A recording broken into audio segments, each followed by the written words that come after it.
ألم تر كيف فعل ربك بعاد إرم ذات العماد التي لم يخلق مثلها في البلاد وثمود الذين جابوا الصخر بالواد وفرعون ذي الأوتاد الذين طغوا في البلاد فأكثروا فيها الفساد فصب عليهم ربك سوط عذاب۔ حمد و ثنا کے بعد میرے بھائیوں، تھوڑی دیر کے بعد نماز جمعہ کا ٹائم ہو جائے گا۔ آپ سے گزارش ہے کہ مسجد کے اندر تشریف لے آئیے اور اللہ اور اس کے رسول کی بات کو ملاحظہ فرما دیجیے۔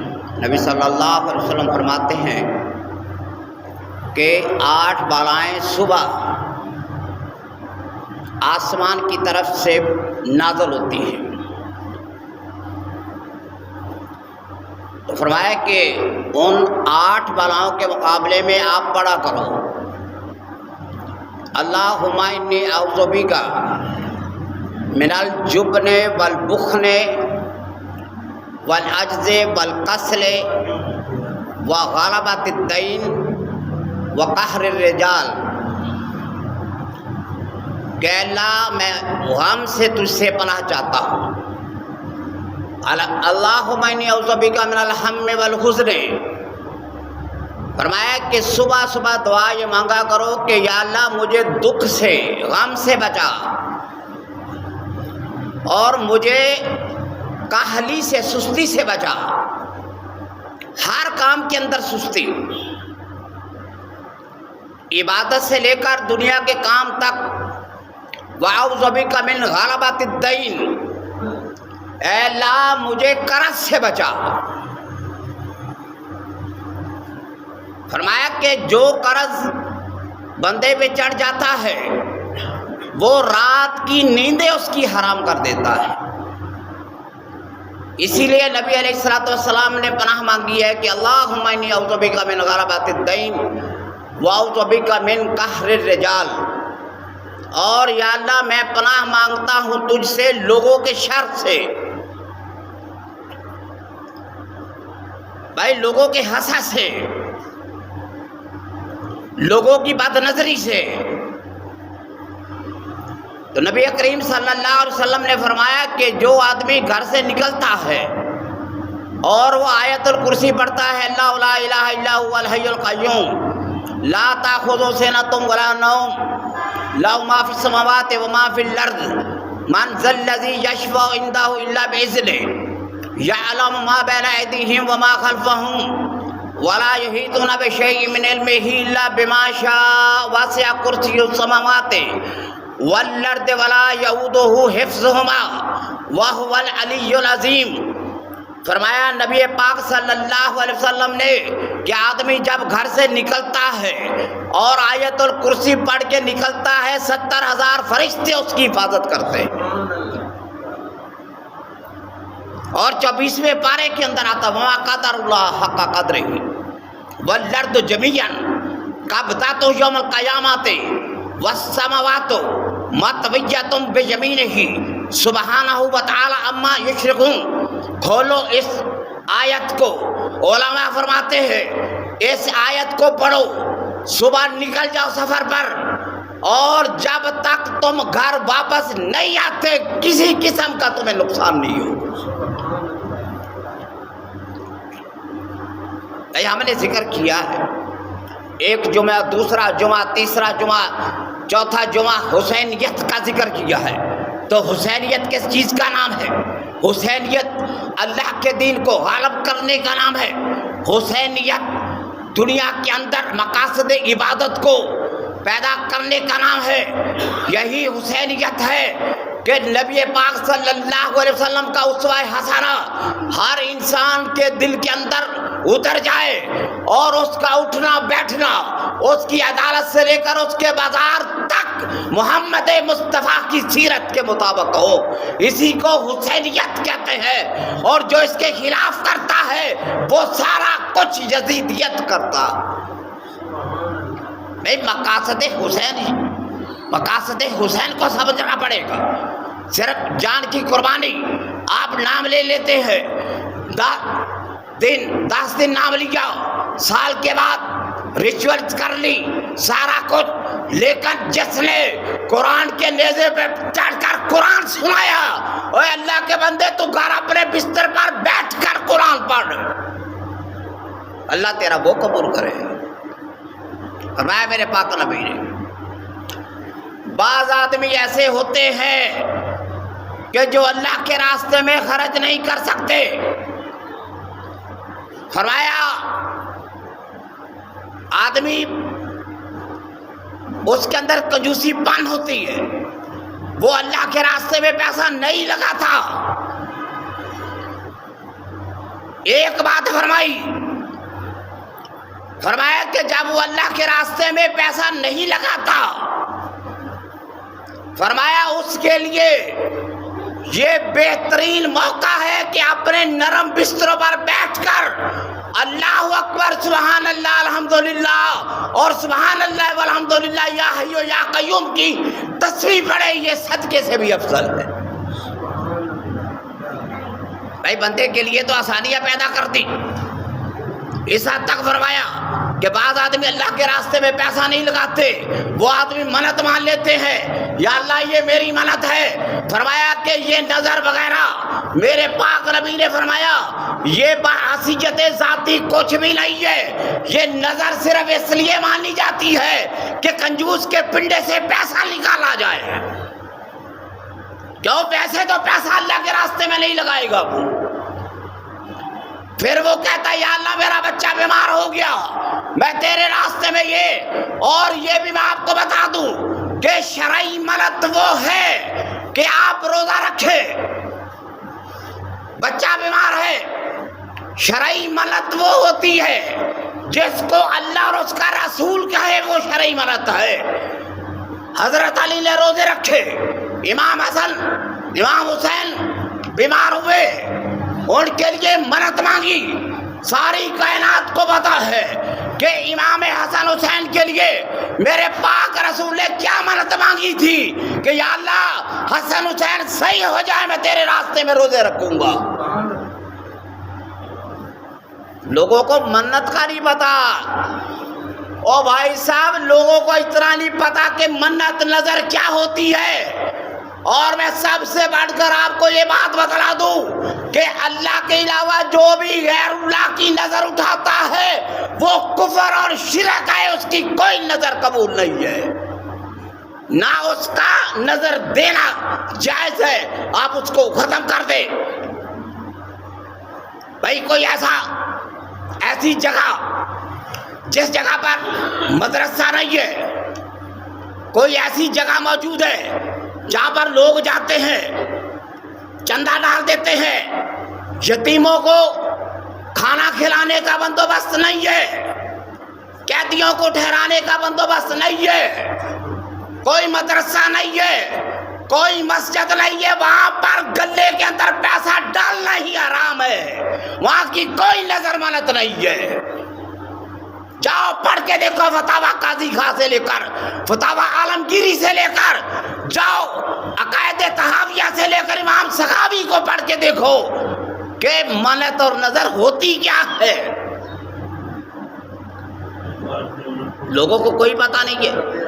بھائی یہی تو بتلانے لگا ہوں، روزے اللہ کے راستے میں مانو کہ یا اللہ میرا بچہ صحیح ہو جائے، میں اتنے درہم فلاں کی بچی بیٹھی ہے، جہیز کے لیے 1 لاکھ کا میں جہیز لے کر رخصتی کے لیے اس کو دوں گا، یہ شرعی نظر ہے اور واجب ہے، اور جیسے بھی حالات ہو جائیں اگر بچی یا بچہ صحیح ہو گیا 1 لاکھ روپے کا جہیز لے کر دینا واجب ہوگا بندے پر، اس کو نظر کہتے ہیں۔ اور نظر صرف لوجہ اللہ ہے۔ وَيُطْعِمُونَ الطَّعَامَ عَلَىٰ حُبِّهِ مِسْكِينًا وَيَتِیمًا وَأَسِیرًا، وہ کھانا کھلاتے ہیں۔ حضرت علی، حضرت سیدات النساء بطول الزہرا کھانا کھلاتے عَلَىٰ حُبِّهِ، اللہ کی محبت میں مسکینوں کو کھانا کھلاتے ہیں، یتیموں کو کھانا کھلاتے ہیں، اسیروں کو۔ تو فرمایا یہ منت ہوتی ہے جو اللہ کے لیے مانی جائے،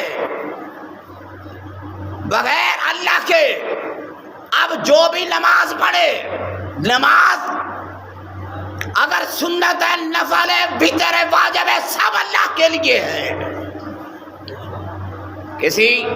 اگر آپ سنت کو ادا کرتے ہیں نا، سنت کہتے ہیں متابعت کو، کہ نبی نے ادا کی۔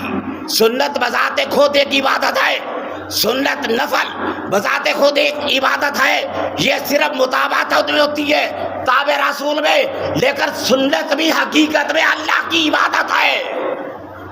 اللہ کے علاوہ چھوڑ کر کسی کی کوئی نماز نہیں ہے، کسی کے لیے کوئی رکوع نہیں ہے، اور کسی کے لیے کوئی سجدہ نہیں ہے۔ اور بڑے سے بڑا آدمی اس کتب ابدال دنیا سے چلا جائے، اس کے نماز جنازہ پر کھڑے ہو کر نماز جنازہ پڑھو، رکوع کرنے کی بھی اجازت نہیں ہے۔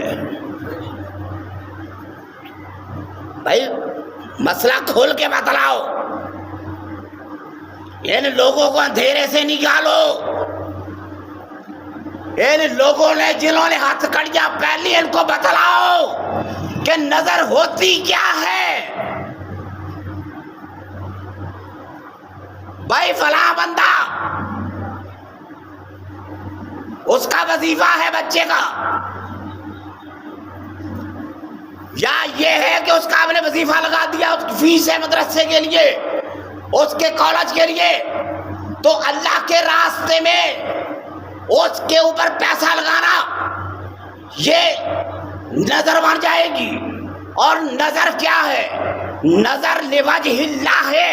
انما نطعمکم، امیر المومنین علی بن ابی طالب فرماتے ہیں کہ نطعمکم، اے اللہ ہم ان کو کھانا کھلاتے ہیں، لوجہ اللہ ہے، اللہ تعالیٰ کی خاطر اور کسی کی خاطر نہیں ہے۔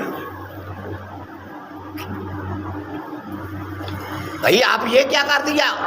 میری یا اللہ یہ کام پورا کر دیا جائے، میں درختوں کے ساتھ باندھ دیا جاؤں گا، یہ پورا کر دیا جائے، میں فلاں اپنی جوان بیٹی ہوں، میں جا کر فلاں جگہ پر چھوڑ کر آ جاؤں گا۔ یہ کون سی منتیں ہیں؟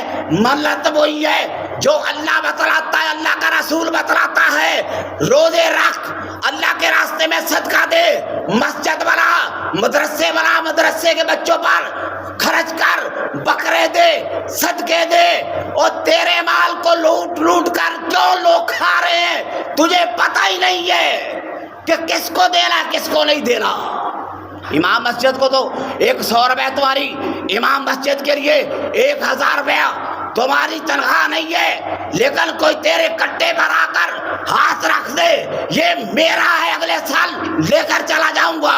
اوے امام مسجد کے لیے 1000 روپیہ تنخواہ نہیں ہے، وہ تیرا 5 لاکھ کی بھینس لے کر اگلے کے سال کو چلا جائے۔ یہ قوموں کا ضمیر بدل دیا گیا، ان لوگوں کو پتہ نہیں کیا بتلایا گیا۔ اور کائنات کی ساری چیزیں اکٹھی ہو جائیں، فرشتے مل کر، جن مل کر، حضرت سلیمان کے جن بھی مل جائیں،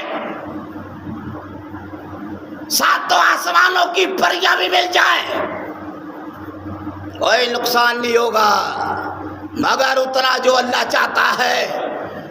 نقصان دینے کی ذات جو یہ کہتا ہے کہ مجھے اس کی وجہ سے نقصان پہنچا ہے، اللہ فرماتے نہیں لیدارہم الا باذن اللہ، کوئی کسی کو نقصان نہیں پہنچتا مگر میرے حکم سے پہنچتا ہے۔ پتہ نہیں کس نے پٹیاں بنا دی تجھ کو۔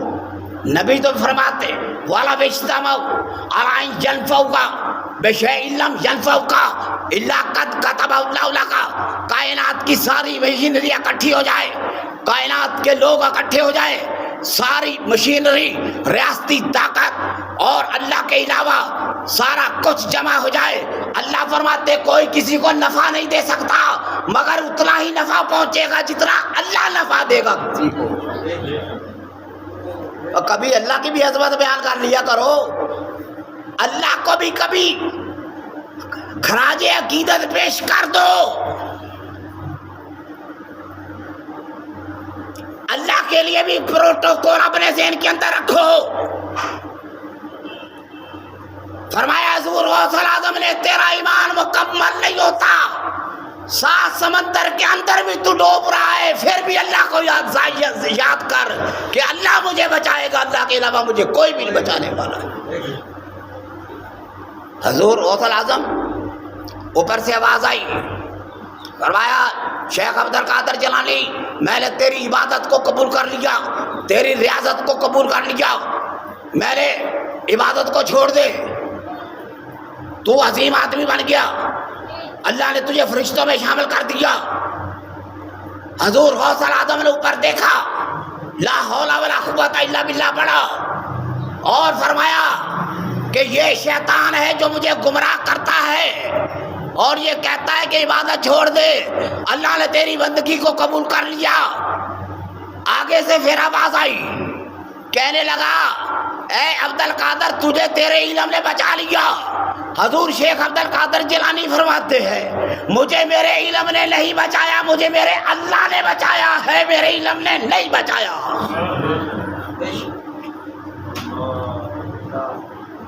پھر دھوکے میں دھوکا، وہ شیطان کہتا ہے بڑے بڑے غوث قطب ابدال، بڑے بڑے نیک لوگ، میں نے اسی وجہ سے کہ اللہ نے تیری قبولیت کر لی، تیرے نفل بخشے گئے، تیری ریاضت، تیری عبادت، تیری فرضیت قبول، فرمایا ہزاروں ولیوں کو میں نے گمراہ کر دیا۔ اے عبد القادر تو آدمی ایسا ہے جو میرے فریب سے بچ گیا اور اللہ نے تجھے بچایا۔ بھائی انبیاء کا درس کیا ہوتا ہے؟ انبیاء کہتے کیا ہے؟ اولیاء اللہ کا درس کیا ہے؟ صحابہ کیا کہتے ہیں؟ ولی اللہ کیا کہتے ہیں؟ سارے کہتے ہیں ایوتیہ اللہ الکتاب والحکمت والنبوۃ ثم یقول للناس کونوا عبادا لی۔ اگر میں کسی کو حکمت دوں، اگر میں کسی کو نبوت دوں اور پھر وہ پیغمبر یا کوئی نبی کہے ثم یقول للناس کونوا عبادا لی کہ میرے بندے بن جاؤ، اللہ فرماتا ہے نہیں، 1,24,000 پیغمبروں میں سے کسی نے یہ بات نہیں کی میرے بندے بن جاؤ، سب نے کہا ولیکن کونوا ربانیین، ولیکن کونوا ربانیین، اے لوگوں اللہ کے بندے بن جاؤ سارے ہی۔ اے پیغمبر نے یہی ہے تیرا رابطہ جوڑا، تیری روٹس کو، یہ تیری جڑ ہے، یہ تیرا تنا ہے۔ اللہ کے نبی کہتے تیری جڑ، تیرا تنا، یہ راستہ ہے وحدت کا، اس کو وحدت کہتے ہیں۔ اللہ پہ عقیدہ رکھتا ہے تو 99% نہیں رکھنا، اللہ پہ عقیدہ رکھنا ہے تو 100% رکھ، تیرا کام ہوتا ہے نہ ہو، تجھے منافع ہوتا ہے نہ ہو، تجھے نقصان ہوتا ہے نہ ہو، لیکن اگر اللہ کو مانتا ہے تو 100% اللہ پہ عقیدہ رکھ۔ کوئی طاقت ایسی نہیں ہے تجھے نفع نقصان دے سکے، لا ينفع ولا يضرهم الا باذن اللہ، کوئی نفع نہیں دیتا، کوئی نفع نہیں دیتا، کوئی نقصان نہیں دیتا مگر اللہ دیتا۔ تو یہی مقام ہے جس کو امام حسین امام پاک نے سمجھا کہ حسینیت یہ درس کیا ہے، مقاصد حسینیت میں کہ لوگوں اللہ کو پہچانو۔ اللہ چاہے تو مدینے میں ٹھہرا دے، اللہ چاہے تو مکے میں لے جائے، اللہ چاہے تو مقام زوہ پر کھڑا کر دے، اللہ چاہے تو مقام کربلا پہ لے آئے، اور وہ چھری جو اسماعیل سے بچی، عبداللہ سے بچی، عبداللہ کے لیے 100 اونٹ اللہ نے فرمایا، عبد المطلب نے کہا تھا یا اللہ بیٹا دے، تیرے راستے میں ایک بچہ قربان کروں گا۔ بچہ پیدا ہوا تو نام لکھا عبداللہ کا، لوگ پریشان ہوئے، رشتہ دار پریشان ہے کہ بھائی بچہ تو دینا پڑے گا اللہ کے راستے میں، تو اللہ نے قانون بدل دیا، فرمایا ایسا کرو عبداللہ کو بچا لو، 100 اونٹ اللہ کے راستے میں قربان کر دو۔ بھائی خدا کا امر کیا ہے؟ یتنزل الامر بینہن، اے لوگوں میرے حکم کو جانو جو میں نے تمہارے درمیان رکھا ہوا ہے. یتنزل الامر بینہن لتعلموا ان اللہ علی کل شیء قدیر وان اللہ قد احاط بکل شیء علما. وہ چھری جو اسماعیل پہ رک گئی، جو عبداللہ پہ رک گئی، اس کو آرڈر ہوا کہ چل جا، کربلا کے اندر آ کر چھری چل گئی. لا ينفع ولا يضرهم الا باذن اللہ. کوئی کسی کو نفع نہیں دے سکتا، کوئی کسی کو نقصان نہیں دے سکتا.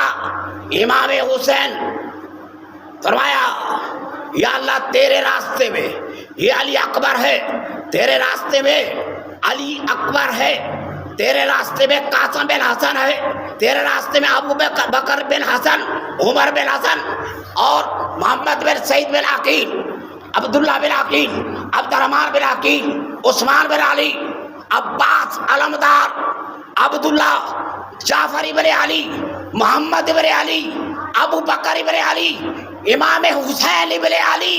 یہ سارا کچھ کس لیے قربان کیا؟ کہ اللہ راضی ہو جائے. ادھر تو صرف مقصد کے لیے بھائی نظر ماننی تھی، کھانا کھلا دیا. حضرت علی نے نظر مانگی کہ بچے ٹھیک ہو جائے، اور جیل بچوں کو کھانا کھلایا گیا. اب اللہ کہتا تھا بڑی قربانی کے لیے تیار کرو ان کو. 3 دن تک نہیں کھلایا کچھ بھی. یتیم آیا، یتیم کو دے دیا. دوسرے دن مسکین آیا، اس کو دے دیا. تیسرے دن اسیر آیا، پانی پلا دیا. یہ تربیت ہے حیدر کرار کی، یہ تربیت ہے مولا علی کی، یہ تربیت ہے آل نبی کی، یہ تربیت ہے اولاد علی کی، کہ جنہوں نے اللہ کے راستے میں اپنے سروں کو کٹانا تھا، علی ان کی تربیت کر رہا تھا. بھئی آپ کو کیا معلوم ہے یہ کس کا فیضان نظر تھا یا کہ مکتب کی کرامت تھی؟ سکھائے کس نے اسماعیل کو آداب فرزندی؟ فرمایا بیٹا خواب دیکھا کہ تجھے اللہ کے راستے میں قربان کر دیا. پہلے خواب آیا 100 اونٹ، دوسرے دن 100 اونٹ، تیسرے دن 100 اونٹ. اللہ کہتا ہے اونٹوں کی ضرورت نہیں ہے، جو سب سے زیادہ پیاری چیز ہے اس کو میرے راستے میں قربان کرو. تو بیٹے سے بڑھ کر زیادہ محبت والی چیز کوئی نہ تھی. وہ ابراہیم بیٹے کو لے کر چل پڑے، چھری ادھر رکھی اور جا کر پوری نبوت کا بوجھ ڈال دیا. لیکن اللہ فرماتے ہیں وَفَدَيْنَاهُ بِذِبْحٍ عَظِيمٍ. اللہ کہتا ہے میں نے اسماعیل کو کھینچ لیا اور جنت سے دمبا بھیج کر وَفَدَيْنَاهُ بِذِبْحٍ عَظِيمٍ، بڑی قربانی کے بدلے میں نے اسماعیل کو بچا لیا. او بھائی بڑی قربانی کیا تھی؟ کبھی غور کر کے دیکھو. بڑی قربانی کے لیے میں نے اسماعیل کو بچایا، اور جو کربلا میں دی گئی وہ بڑی قربانی ہے. یہ ہے فلسفہ شہادت حسین. اللہ سے دعا ہے کہ اللہ قبول فرمائے. آمین.